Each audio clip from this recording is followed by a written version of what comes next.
Avant de disparaître dans des circonstances encore mystérieuses, Delphine Jubilard avait déjà pour projet de quitter son époux.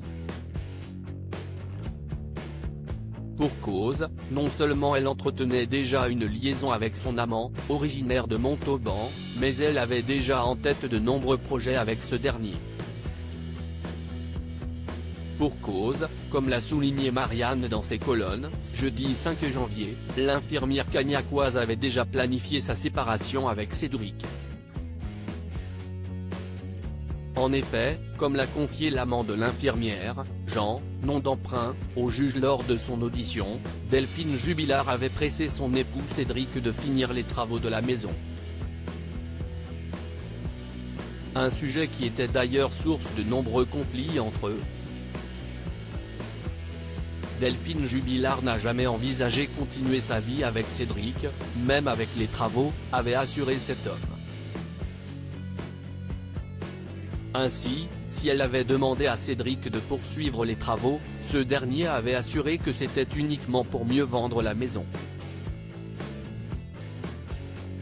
Et donc le quitter pour refaire sa vie en tant que femme divorcée, et mère aimante de 2 enfants.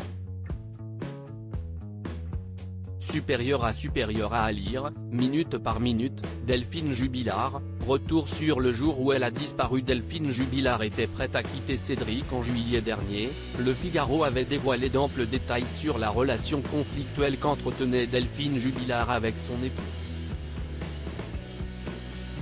Au cours des mois précédant sa terrible disparition, certains de leurs proches avaient assisté à différentes querelles.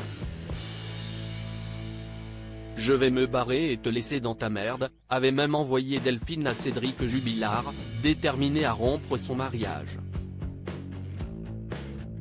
Pour cause, comme l'avait également souligné à nos confrères Maître Batik, l'avocat de la tante et de l'oncle de l'infirmière, Delphine avait déjà pointé les mauvaises habitudes du père de famille.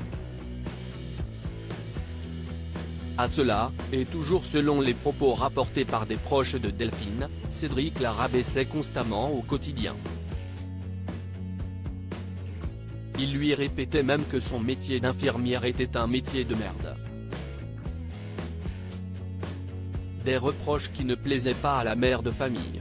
Actuellement incarcéré à la maison d'arrêt de Cesse, Cédric Jubilard, le principal suspect dans la disparition de Delphine, demeure présumé innocent des faits qui lui sont reprochés.